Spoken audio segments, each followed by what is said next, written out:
என் நெஞ்சில் குடியிருக்கும் எனது அன்பான ரசிகர்கள், ரசிகைகள், பெரியோர்கள், தாய்மார்கள், உங்கள் எல்லாருக்கும் என்னுடைய வணக்கம். மேடையில் இருக்கும் முக்கிய பிரமுகர்கள், உங்கள் எல்லாருக்கும் என்னுடைய வணக்கம். இங்கே இதுக்கு முன்னாடி பேசின ஸ்டாலின், சரவணன், தங்கப்பாண்டி, பிடி செல்வகுமார், இவங்கள மாதிரிலாம் எனக்கு பேச தெரியாது. பட் 2-3 விஷயம் உங்ககிட்ட ஷேர் பண்ணிக்கணும்னு ஆசைப்பட்றேன். அது என் ஸ்டைல்லையே சொல்லிடுறேன்.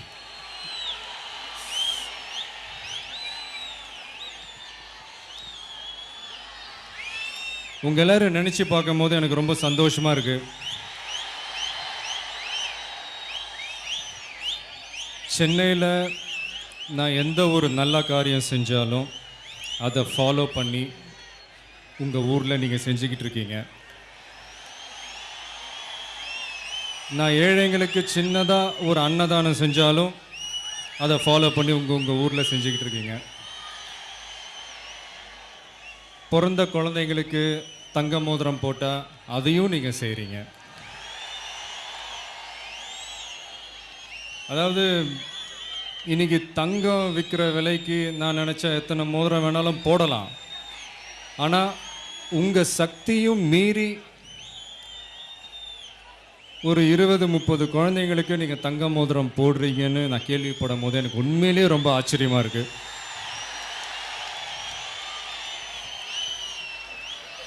என்னுடைய பிறந்த நாள் அன்னைக்கு கிட்டத்தட்ட 50,000 பேருக்கு மேலே இரத்த தானம் செஞ்சுருக்காங்க. கிட்டத்தட்ட ஒரு 2,000 பேர் கண் தானம் செஞ்சுருக்காங்க. ஒரு 2 வருஷத்துக்கு முன்னாடி நம்ம எல்லாரும் சேர்ந்து ஒரு உணர்வோட இலங்கை தமிழர்களுக்காக ஒரு உண்ணாவிரதம் இருந்தோம்.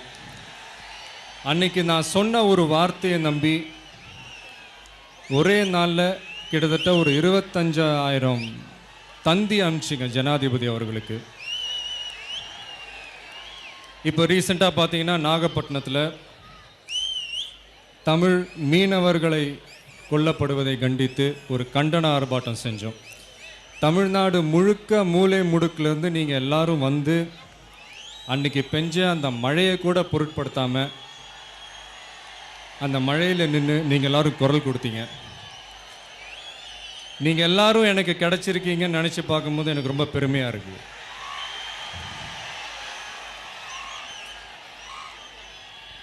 நான் உங்கள் எல்லாரையும் நான் வெறும் ஒரு ரசிகையாக மட்டும் நான் பார்க்கல. என் கூட பிறந்த ஒரு அண்ணனா, ஒரு தம்பியா, ஒரு தங்கச்சியா, ஒரு அக்காவா, ஒரு அம்மாவா நான் பார்க்குறேன். நீ எந்த ஊரு, நான் எந்த ஊரு, முகவரி தேவையில்லை. நீ என்ன உறவு, நான் என்ன உறவு, சொந்தத்தில் அர்த்தமில்லை. தொப்புள் கொடி உறவா, கட்சி கொடி உறவா, மெட்டுக்குடி உறவா, அடக்கல்லுக்கட உறவா, உன்னை யாரோ பெற்றிருக்க, என்னை யாரோ பெற்றிருக்க, ஆனாலும் நீயும் நானும் அண்ணன் தம்பிட. இது டக்குன்னு தோணுச்சு அந்த பாட்டு, திருப்பாச்சி படத்தில் வர அந்த பாட்டு. இது நான் படத்துக்காக மட்டும் நான் பாடலைங்க, உண்மையிலே நான் அப்படி தான் ஃபீல் பண்ணுறவங்க எல்லாரையும் நினச்சி. அப்படிப்பட்ட ஒரு சகோதரர்களில் ஒருத்தர் தான் சேலம் மாவட்ட தலைவர் என்னுடைய நண்பர் பார்த்திபன் அவர்கள். அவரை இங்கே வெறும் பார்த்திபன் யாரும் கூப்பிடுறதில்ல, தமிழன் பார்த்திபன் தான் கூப்பிட்றாங்க. அப்படிப்பட்ட ஒரு பயங்கரமான ஒரு தமிழ் பற்று உள்ள ஒரு நண்பர். ஒரு சின்ன உதாரணம் சொல்லணும்னா, இப்போ ரீசெண்டாக நடந்த தேர்தலில் புரட்சி தலைவி அம்மா அவர்கள் கண்டிப்பாக ஜெயிக்கணும்னு நான் ஆசைப்பட்டேன். அந்த ஆசையை எங்கள் அப்பா மூலியமாக உங்கள் எல்லாருக்கும் நான் தெரிவித்தேன்.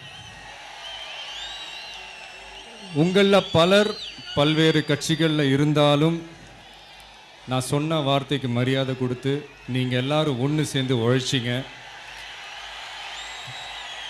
அதுக்கு இன்னைக்கு பலன் கிடைச்சிருக்கு. நீங்கள் எல்லாரும் ஜெயிச்சிருக்கீங்க.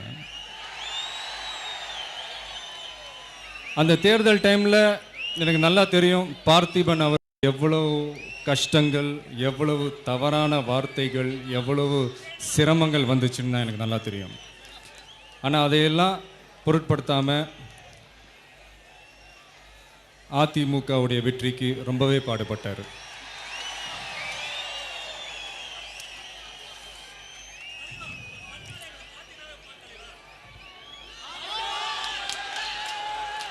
அது மட்டும் இல்லை, இப்போ ரீசெண்டாக புரட்சி தலைவி அம்மா அவர்கள் இலங்கை தமிழர்களை படுகொலை செஞ்ச ராஜபக்சேவை போர் குற்றவாளி என்று கூறியதை வரவேற்று பார்த்திபன் அவர்கள் ஒரு கூட்டமே நடத்தினார், போஸ்டர்லாம் ஒட்டினார் இந்த எலெக்ஷன் டைமில்.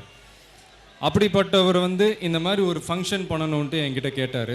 கிட்டத்தட்ட ஒரு 10-15 நாள் முன்னாடி தான் இந்த ஃபங்க்ஷன் ஏற்பாடே ஸ்டார்ட் பண்ணோம். இந்த 10 நாளில் இப்படி ஒரு பிரம்மாண்டமான ஒரு ஃபங்க்ஷனை ஏற்பாடு செஞ்ச